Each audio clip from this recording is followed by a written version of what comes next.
Suasana duka kepergian Paus Fransiskus terlihat di Kedutaan Besar Tahta Suci Vatikan di Jakarta. Kedutaan Besar Vatikan menerima tamu-tamu yang ingin datang mengucapkan bela sungkawa.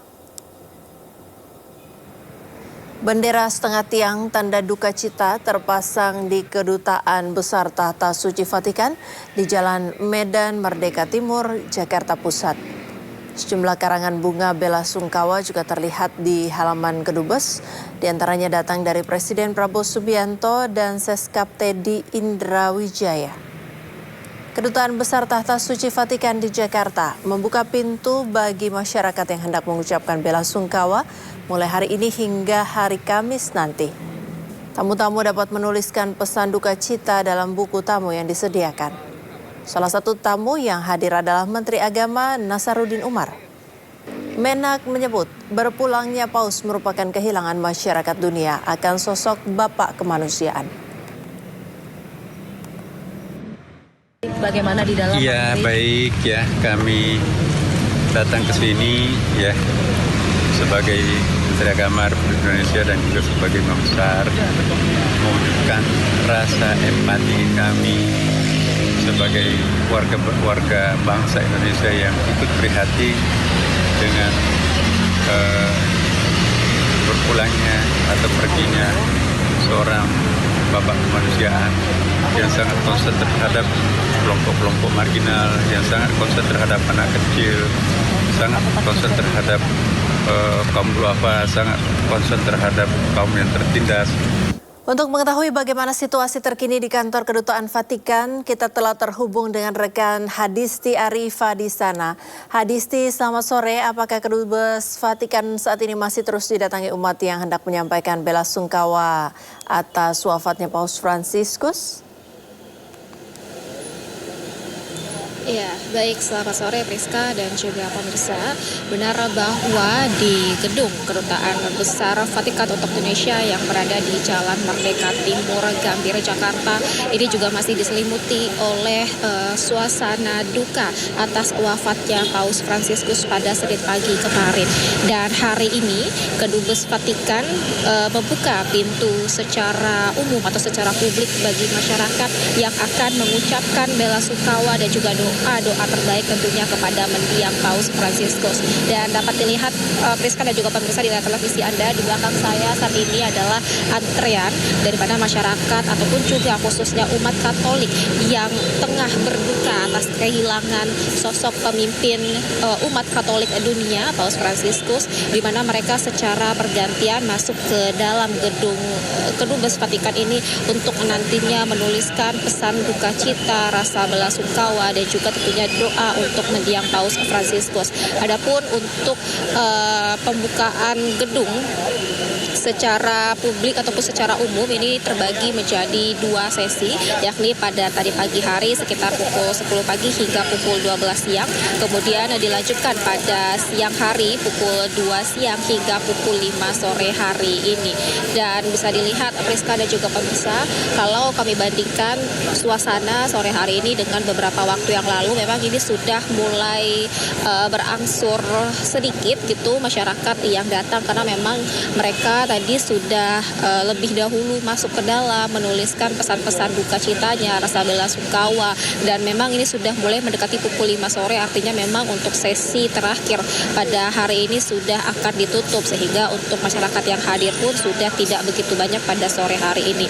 Dan untuk Kedutaan Besar Vatikan Jakarta ini juga akan membuka secara publik gedung menerima masyarakat yang akan mengucapkan bela sungkawa. Ini akan berlangsung selama 3 hari ke depan, yakni terhitung sejak hari ini hingga hari Kamis mendatang 24 April nanti. Dan kalau dari pantauan kami juga saat ini di area lahan gedung Kedubes Vatikan ini terlihat memang sejumlah rangkaian bunga berjejer ini sebagai bentuk bela sungkawa ataupun ucapan duka dari sejumlah pihak. Salah satunya adalah dari Presiden Republik Republik Indonesia Prabowo Subianto, dan dari tokoh-tokoh lain, dari pejabat lain ataupun juga dari lembaga-lembaga lainnya.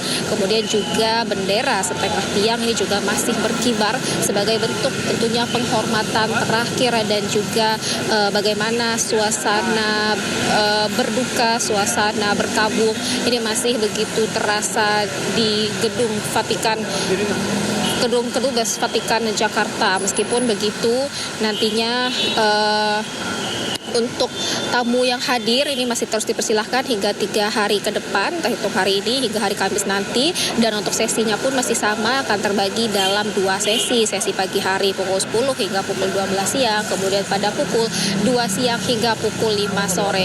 Dan tadi juga dari pantauan kami juga ada yang datang secara langsung, tokoh-tokoh publik ataupun juga pejabat yang menyampaikan rasa bela sungkawa dan rasa duka cita mereka, yakni diantaranya adalah Ketua MPR RI Ahmad Muzani yang datang sekitar pukul 11 siang tadi. Kemudian juga dari Menteri Agama Nasaruddin Umar yang datang pada sekitar pukul 1 siang tadi, di mana mereka menyampaikan tentunya ucapan duka cita mereka, rasa bela sungkawa, dan bagaimana juga mereka mengenang sosok Paus Fransiskus yang disebutkan sebagai seorang yang penuh dengan kehangatan, membawa nilai-nilai kesederhanaan dan juga pesan-pesan kedamaian.